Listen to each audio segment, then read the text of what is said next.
Assalamualaikum warahmatullahi wabarakatuh. Salam sejahtera untuk kita semua. Om Swastio, Namo Buddhaya, dan salam kebajikan. Yang terhormat Bapak Ibu Penguji PPG tahun 2025.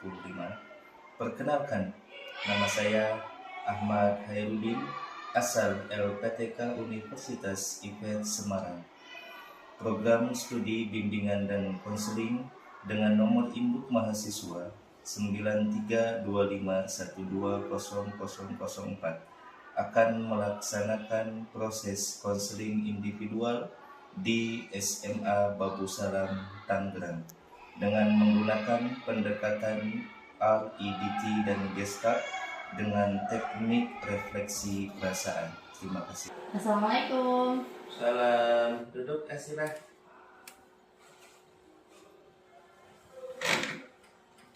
Gimana kabarnya hari ini? Baik Pak, alhamdulillah. Sehat ya? Ya. Kenapa Asira masuk ke ruang BK? Saya mau konseling Pak. Konseling? Kenapa tiba-tiba Asira konseling? Asira ini termasuk murid yang menurut catatan kita ya, rasanya tidak ada masalah dalam konseling. Kira-kira apa penyebab Asira hingga masuk ke ruang konseling ini? Jadi sama saya tinggal di kelas ini, saya selalu mendapat perlakuan yang gak baik Pak dari teman-teman. Perlakuan tidak baik dari teman-teman. Oke. Keputusan yang tepat saat Asila masuk ruang konseling untuk memecahkan masalah.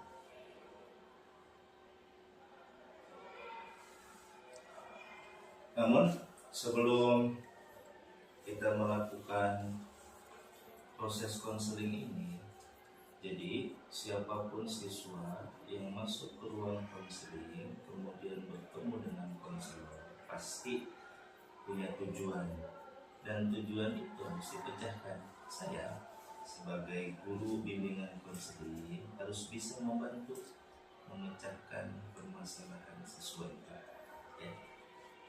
Sebelum kita masuk ke proses inti, rasanya harus ada beberapa hal yang diketahui oleh Asila. Pertama, ini itu termasuk layanan konseling individu. Sebelumnya Asila tahu nggak konseling individu itu apa sih? Seperti vital. Seperti Vital.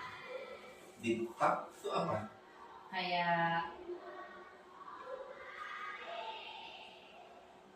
lebih mendalam sih Ustaz. Lebih mendalamnya. Setidaknya salah satu adanya tujuan konseling individu ini, saya selaku konselor, kemudian Asila selaku konseling, tugas saya sebagai konselor itu memberikan layanan kepada Asila. Nah, layanan ini dibilang sebagai layanan konseling individu, di mana konseling individu ini nanti akan membantu Asila, membantu dalam segi mengatasi segala masalah yang sedang diterima oleh Asila, yang kemudian nanti kita bersama menjalin hubungan, kemudian mampu keluar dari masalah ini secara bersama. Itu tujuan daripada layanan konseling individu ya. Kira-kira sudah tahu asal tujuannya berarti ya? Utarakan semua unek-unek yang ada di pikiran, utarakan semua masalah-masalah yang mungkin mengganggu keseharian Asila. Jangan takut. Jangan takut apa? Dalam layanan konseling ini, semua proses tingkah laku, ucapan, bahkan wajah Asila akan menjadi privasi kami. Jadi akan kita pastikan semua yang terjadi dalam ruangan ini tidak akan keluar menjadi rahasia kita. Karena apa? Karena dalam konseling individu ini kita punya asas. banyak asas yang harus kita jaga. Salah satunya itu menjaga kerahasiaan. Kerahasiaan siapa? Kerahasiaan konseling. Mereka yang datang ke ruang BK harus kita jaga kerahasiaannya. Jadi Asila boleh meluapkan segala emosi untuk mencurahkan segala masalah yang sedang dirasakan. Ya.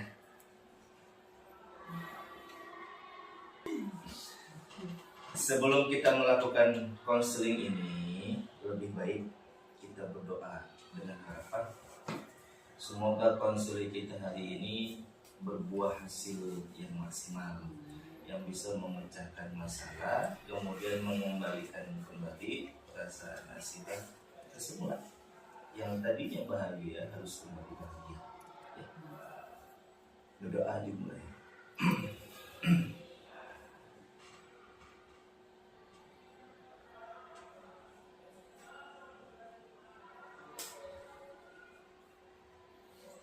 Alhamdulillah. Tahapan selanjutnya kita sudah masuk tahapan inti. Sekarang saya kasih waktu buat Asila. Penyebab kenapa Asila bisa masuk ke ruang ini, jadi masalah yang sedang dirasakan sama Asila boleh dikeluarkan sepenuhnya. Ya, sekarang boleh beri Asila. Silakan. Jadi sama saya tinggal, jadi waktu saya 1 tahun kemarin itu saya sempat 3 kelas, Pak. Nah, otomatis saya bertemu dengan teman baru dong yang tidak saya ketemu di kelas sebelumnya. Nah, di situ mulai dari awal saya sekolah sampai detik ini saya selalu mendapat perlakuan gak baik, Pak, dari mulai ucapan sampai kata-kata yang gak pantas buat saya dengar gitu. Kayak semisal kayak saya dibilang bodoh, saya dibilang blow on, pokoknya hal-hal yang menurut saya nggak pantas kok buat saya. Itu berdampak juga buat saya jadi yang tadinya mempunyai rasa semangat belajar, saya jadi malas-malesan, saya jadi nggak fokus gara-gara ucapan-ucapan mereka, Pak. Terus saya juga sudah lama ingin konseling, cuman saya belum nemu waktu yang pas sampai akhirnya saya siap untuk hari ini. Berarti kasus ini kita kategorikan sebagai kasus bullying karena Asila mendapati hal-hal yang memang seharusnya tidak didapati oleh Asila dari teman-teman, khususnya bullying karena Asila tertinggal kelas, menyebabkan mereka harus berkata-kata yang tidak semestinya. Asila lagi sedih, Asila lagi kecewa. Kira-kira kesadaran Asila gimana ya? Terganggu nggak? Sangat terganggu sih, Pak, karena perasaan itu selalu muncul di setiap saat, di setiap saya mau ke sekolah, saya mau belajar, yang otomatis saya satu ruangan sama mereka, Pak. Rasanya selalu ada. Baik. Kekerasan bullying ini sudah terlalu banyak sebenarnya di setiap yayasan pendidikan. Dan ini memang menjadi tugas utama bagi guru-guru di Indonesia supaya kita bisa mengambil alih seluruhnya bagaimana cara mengatasi bullying. Dan ternyata memang terjadi di sekolah kita. Dan hari ini Anda dapati ada satu siswi masuk ruangan ini dan menjadi korban daripada bullying itu sendiri. Memang dampaknya sangat fatal dari bullying yang mereka ungkap kemudian diterima oleh Asila menyebabkan Asila marah, kecewa, sedih dan lainnya, sehingga setiap kegiatan proses belajar mengajar di sekolah menjadi terganggu ya hasilnya. Oke. Sekarang kita coba cari solusi. bagaimana cara mengatasi hal ini. Setidaknya solusi ini kita mulai dari diri kita dulu, ya. Untuk yang di luar nanti biarkan saya beserta rekan-rekan guru ini mengatasi. Setelah Asila banyak menerima ucapan-ucapan yang memang tidak seharusnya mereka ungkap, perasaan Asila bagaimana? Takut, sedih, ya, Terus? terus sedikit kecewa, marah juga sama diri sendiri dan yang lain. Gitu, Pak.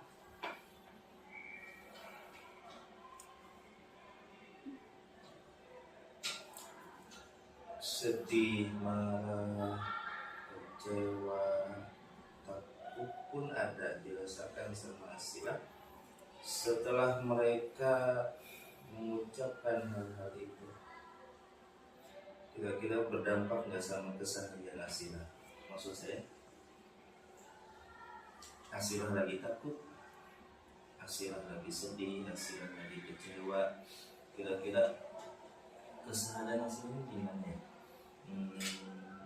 Terganggu nggak? Sangat terganggu sih Pak, karena Terganggu ya? perasaan itu selalu muncul di setiap saat, di setiap saya mau ke sekolah, saya mau belajar, yang otomatis saya satu ruangan sama mereka Pak. Rasanya selalu ada. Baik.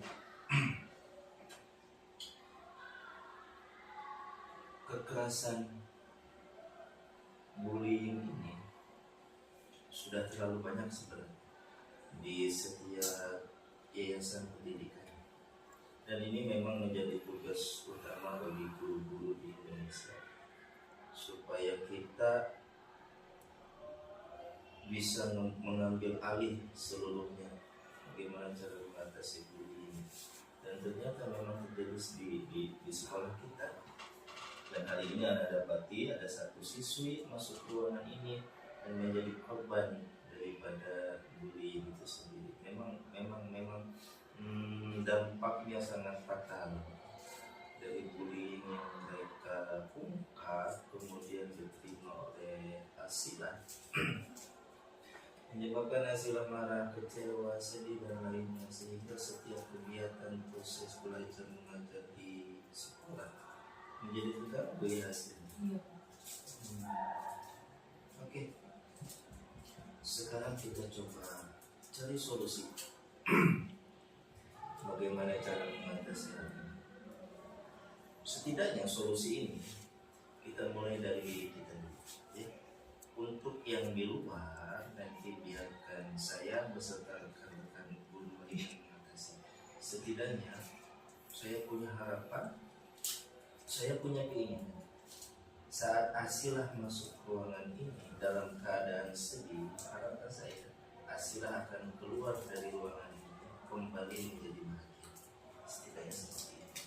Salah satu tujuan. Apapun cemoohan, apapun cacian, apapun hinaan yang dilontarkan oleh rekan, oleh teman sekelas, kita telan, kita rasakan pahit, memang rasanya pahit rasanya. Setidaknya rasa pahit ini bisa menjadikan kondisi kita semakin kuat. Kita kasih analogi kayak minum obat, ya. Banyak obat yang kita minum saat sakit itu pahit pasti rasanya, tapi pahitnya obat itu saat ditelan sama kita, oh ternyata menyembuhkan, bukan lagi justru membuat situasi dan kondisi semakin rusik. Tidak. Nah, kita analogikan seperti itu. Kita berharap cemoohan, hinaan, cacian yang dilontarkan oleh teman-teman Asila menjadi obat. Obatnya telan sama Asila itu. Jadi obat, intinya kita niatkan jadi obat, kita telan obatnya. Mudah-mudahan obat yang pahit ini bisa menjadikan Asila sebagai media penyembuh, ya, sebagai media penyembuh. Hiraukan ucapan mereka. Nggak usah jadi pikiran siang malam mikirin hal itu, nggak usah. Hiraukan. Kita buktikan kepada mereka bahwa segala cacian mereka itu salah. Dengan apa?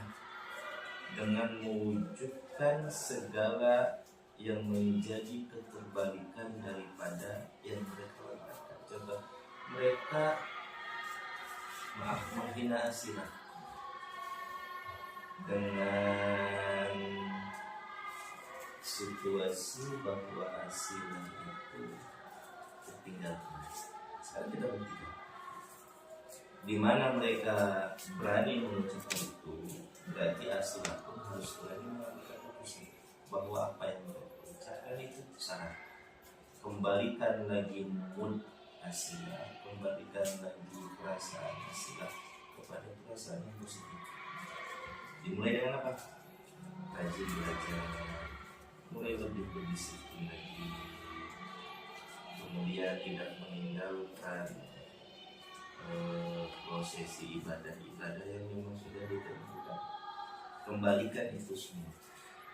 Saya yakin ketika Asilah mampu mengembalikan itu semua kepada hal positif, Asilah tidak lagi termenung dengan masalah yang menjadi hinaan mereka. Saya yakin saat Asilah rajin ibadah, saat Asilah hidupnya disiplin, saat Asilah kembali rajin belajar, semua pikiran mereka, mindset mereka, pola pikir mereka, perspektif mereka akan berubah. Jadi pandangan mereka akan berubah. Yang tadinya mereka menggunakan Asilah, saya yakin suatu saat nanti, saat kehidupannya Asilah dirubah kepada hal positif, pandangan mereka akan kembali menjadi positif terhadap Asilah. Saya yakin bisa Asilah ini, harus bisa, harus semangat jalan hidup dengan penuh senyum, dengan penuh kebahagiaan. Itu ada salah satu sebagai penguat Asilah. Ada salah satu peribahasa, balas dendam terbaik adalah melakukan hal-hal yang memang positif sehingga merubah pikiran mereka menjadi positif. Ya, terus kuat, balik lagi jadi siswi yang mengikuti segala peraturan yang ada di sekolah. Paham masih ya? Kira-kira setelah ngobrol sama saya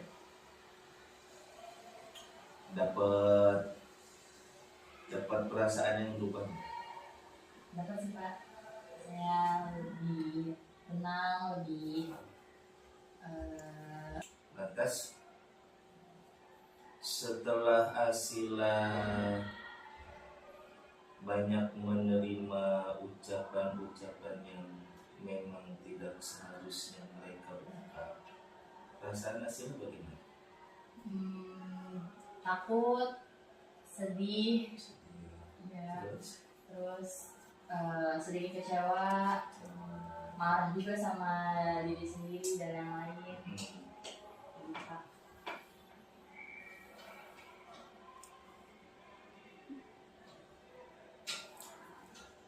Sedih, marah, kecewa, takut pun ada dirasakan sama Asilah. Setelah mereka mengucapkan hal-hal itu, Asilah lagi takut, Asilah lagi sedih, Asilah lagi kecewa. Kira-kira kesadaran Asilah gimana ya? Terganggu nggak? Sangat terganggu sih Pak, karena ya? perasaan itu selalu muncul di setiap saat, di setiap saya mau ke sekolah, saya mau belajar, yang otomatis saya satu ruangan sama mereka Pak. Rasanya selalu ada. Baik. Kekerasan bullying ini sudah terlalu banyak sebenarnya di setiap yayasan pendidikan. Dan ini memang menjadi tugas utama bagi guru-guru di Indonesia, supaya kita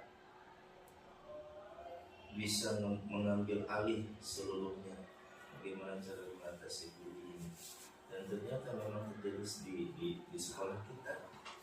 Dan hari ini Anda dapati ada satu siswi masuk ruangan ini dan menjadi korban daripada bullying itu sendiri. Memang dampaknya sangat fatal dari bullying yang mereka ungkap kemudian diterima oleh Asila, menyebabkan Asila marah, kecewa, sedih dan lainnya, sehingga setiap kegiatan proses belajar mengajar di sekolah menjadi terganggu ya hasilnya. Oke. Sekarang kita coba cari solusi. Bagaimana cara mengatasi hal ini? Setidaknya solusi ini kita mulai dari diri kita dulu. Ya. Untuk yang di luar nanti biarkan saya beserta rekan-rekan guru yang mengatasi. Setidaknya saya punya harapan, saya punya keinginan. Saat Asilah masuk ruangan ini dalam keadaan sedih, harapan saya Asilah akan keluar dari ruangan ini kembali menjadi bahagia. Setidaknya seperti itu. Salah satu tujuan. Apapun cemoohan, apapun cacian, apapun hinaan yang dilontarkan oleh rekan, oleh teman sekelas, kita telan, kita rasakan pahit, memang rasanya pahit rasanya. Setidaknya rasa pahit ini bisa menjadikan kondisi kita semakin kuat. Kita kasih analogi kayak minum obat. Ya, banyak obat yang kita minum saat sakit itu pahit pasti rasanya, tapi pahitnya obat itu saat ditelan sama kita, oh ternyata menyembuhkan, bukan lagi justru membuat situasi dan kondisi semakin sulit. Tidak. Nah, kita analogikan seperti itu. Kita berharap cemoohan, hinaan, cacian yang dilontarkan oleh teman-teman Asila menjadi obat. Obatnya telan sama Asila itu jadi obat. Intinya kita niatkan jadi obat, kita telan obatnya. Mudah-mudahan obat yang pahit ini bisa menjadikan Asila sebagai media penyembuh, sebagai media penyembuh. Hiraukan ucapan mereka. Nggak usah jadi pikiran siang malam mikirin hal itu, nggak usah. Hiraukan. Kita buktikan kepada mereka bahwa segala cacian mereka itu salah. Dengan apa? Dengan mewujudkan segala yang menjadi keterbalikan daripada yang mereka lakukan. Coba mereka menghina Asila dengan situasi bahwa Asila itu tertinggal. Sekarang kita buktikan di mana mereka berani mengucapkan itu, berarti Asila pun harus berani mengambil keputusan bahwa apa yang mereka ucapkan itu salah. Kembalikan lagi mood Asila, kembalikan lagi perasaan Asila kepada perasaan yang positif. Dimulai dengan apa? Rajin belajar, mulai lebih berdisiplin lagi, kemudian tidak meninggalkan prosesi ibadah yang memang sudah ditentukan. Kembalikan itu semua. Saya yakin ketika Asilah mampu mengembalikan itu semua kepada hal positif, Asilah tidak lagi termenung dengan masalah yang menjadi hinaan mereka. Saya yakin saat Asilah rajin ibadah, saat Asilah hidupnya disiplin, saat Asilah kembali rajin belajar, semua pikiran mereka, mindset mereka, pola pikir mereka, perspektif mereka akan berubah. Jadi pandangan mereka akan berubah. yang tadinya mereka menggunakan Asila, saya yakin suatu saat nanti saat kehidupannya Asila dirubah kepada hal positif, pandangan mereka akan kembali menjadi positif terhadap Asila. Saya yakin bisa Asila ini, harus bisa, harus semangat dan hidup dengan penuh senyum, dengan penuh kebahagiaan. Itu ada salah satu sebagai penguat Asila. Ada salah satu peribahasa, balas dendam terbaik adalah melakukan hal-hal yang memang positif sehingga merubah pikiran mereka menjadi positif terhadap hidup. Ya, terus kuat, balik lagi jadi siswi yang mengikuti segala peraturan yang ada di sekolah. Paham masih ya? Kira-kira setelah ngobrol sama saya dapat perasaan yang berubah. Dapat sih Pak, saya lebih tenang, lebih rileks juga, lebih nggak takut ya menghadapi situasi. Setidaknya katanya gitu, kalau masalah diomongin sama rekan yang dipercaya akan lebih lega ya, akan lebih plong katanya. Tapi untuk konseling ini karena punya tujuan selain Asilah merasa lega dari masalah karena keluar, karena berharap pun nanti masalah ini akan menjadi berubah, masalah ini akan berubah menjadi berkah nantinya ya. Mudah-mudahan bukan cuma sekedar lega karena keluar sudah diobrolkan, sudah diomongin sama saya. Setidaknya saya pun bisa membantu Asilah untuk lebih mendalami, memantau Asilah nanti supaya benar-benar Asilah ini bisa keluar dari masalah ini, sampai mindset teman-teman Asilah yang negatif itu bisa berubah dengan segala perlakuan Asilah. Saya sendiri yakin. Kalau saya yakin berarti Asilah harus yakin. Saya penampung masalah, Asilah yang mengutarakan masalah. Kalau saya yang penampung yakin, berarti Asilah pun harus yakin, semangat, jalan hidup dengan senyum. Harus yakin. Ya. Kesimpulannya, sekarang Asilah karena kita masih di jam pelajaran. Sekarang Asilah keluar dari ruangan ini dimulai dengan bismillah, dengan niat yang kuat kembali mengikuti proses pembelajaran yang ada di sekolah. Lakukan hal-hal yang memang bernilai positif. Paham Mas Ray? Semangat ya. Gak usah tegang. Ruangan BK katanya tegang, tapi enggak sebenarnya. Justru ruangan BK itu ruangan pemecah masalah. Sampai sini cukup ya. Nanti kelanjutannya saya akan pantau bagaimana kegiatan Asilah saat di sekolah. Jadi seandainya ada kegiatan yang menurut saya dan menurut teori yang diungkap dalam konseling, nanti akan saya tegur secara langsung. Ya. Baik, cukup ya sampai sekarang. Silakan. Terima kasih Pak. Ya. Assalamualaikum. Waalaikumsalam.